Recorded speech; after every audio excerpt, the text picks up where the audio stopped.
ভয়াবহ আগুনে পুড়ে যাওয়া কড়াইল বস্তির সর্বশেষ চিত্র আপনাদেরকে দেখাচ্ছিলাম। এই মুহূর্তে দেখতে পাচ্ছেন যে কড়াইল বস্তির যে জায়গা জুড়ে অগ্নিকাণ্ডের ঘটনা ঘটেছিল সেই জায়গায় কিন্তু এখন আর অবশিষ্ট কিছু নেই। ছাই ছাড়া এবং পোড়া টিন ছাড়া এখন আর কোনো কিছুই অবশিষ্ট নেই। পুরো জায়গা কিন্তু পুড়ে একেবারে ছাই হয়ে গেছে এবং স্থানীয়রা যেটি বলছেন আশেপাশের প্রায় 2 থেকে 3 হাজারেরও বেশি বসত ঘর কিন্তু পুড়ে গেছে।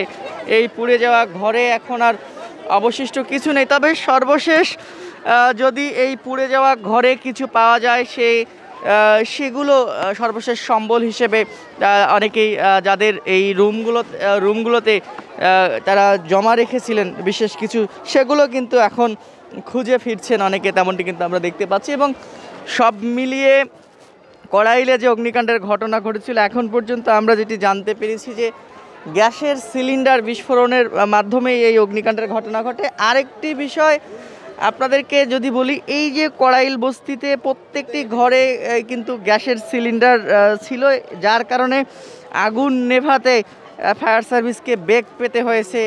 এখন পর্যন্ত আমরা যেটি দেখেছি প্রত্যেকটি ঘরে ঘরেই গ্যাসের সিলিন্ডার রয়েছে। এই গ্যাসের সিলিন্ডারগুলোতে যখন বিস্ফোরণ হয় তখন কিন্তু আগুন নেভাতে কিন্তু হিমশিম খেতে হয়, তেমনটি কিন্তু আমরা দেখেছি। সব মিলিয়ে যেমনটি বলছিলাম আর যেমনটি দেখাচ্ছিলাম, এখানে আর নেবার মতো তেমন কিছু অবশিষ্ট নেই। এই কড়াইল বস্তিতে 2 থেকে 2.5 হাজারের মতো বসত ঘর কিন্তু পুড়ে একেবারেই পুরোটা ছাই হয়ে গেছে, তেমনটি কিন্তু আমরা দেখেছি। একটু কথা বলি ভাই, আপনার সঙ্গে একটু কথা বলি।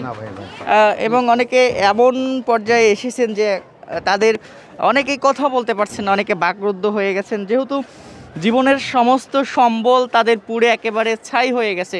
এ কারণে অনেক সাধারণ মানুষ কিন্তু কথা বলতে পারছেন না, সেটিও কিন্তু আমি দেখেছি এবং দেখাচ্ছিলাম যে পুড়ে যাওয়া এখন যেগুলো অবশিষ্ট রয়েছে, বিশেষ করে পুড়ে যাওয়া টিন, লোহা বা আসবাবপত্র যেগুলো আর কি নেওয়া যায় সেগুলো কুড়ানোর চেষ্টা করছেন সাধারণ যারা মানুষ এখানে বসবাস করেন, তারা কিন্তু সেগুলো কুড়ানোর চেষ্টা করছেন। এবং ভোরের আলো ফোটার সঙ্গে সঙ্গেই এই কড়াইল বস্তির আগুনের ক্ষতচিহ্ন কিন্তু ফুটে উঠতে শুরু করে এবং ভোরের আলো যখন ফুটে তখন কিন্তু আমরা দেখি যে কড়াইল বস্তির যে ব্যাপক আগুনের যে ঘটনা ঘটেছিল সেটি কিন্তু আমরা দেখেছি। সব মিলিয়ে এখন পর্যন্ত আমরা যেটি দেখছি পুরো কড়াইল বস্তি মনে হচ্ছে যে একটি ধ্বংসস্তূপে পরিণত হয়েছে পুরো কড়াইল বস্তি, তেমনটি কিন্তু দেখা যাচ্ছে। এবং সাধারণ মানুষের আহাজারিতে এখন পর্যন্ত কড়াইলের আকাশ বাতাস কিন্তু ভারী, তেমনটি কিন্তু আমরা লক্ষ্য করছি। সাধারণ মানুষ যারা এখানে বসবাস করেন,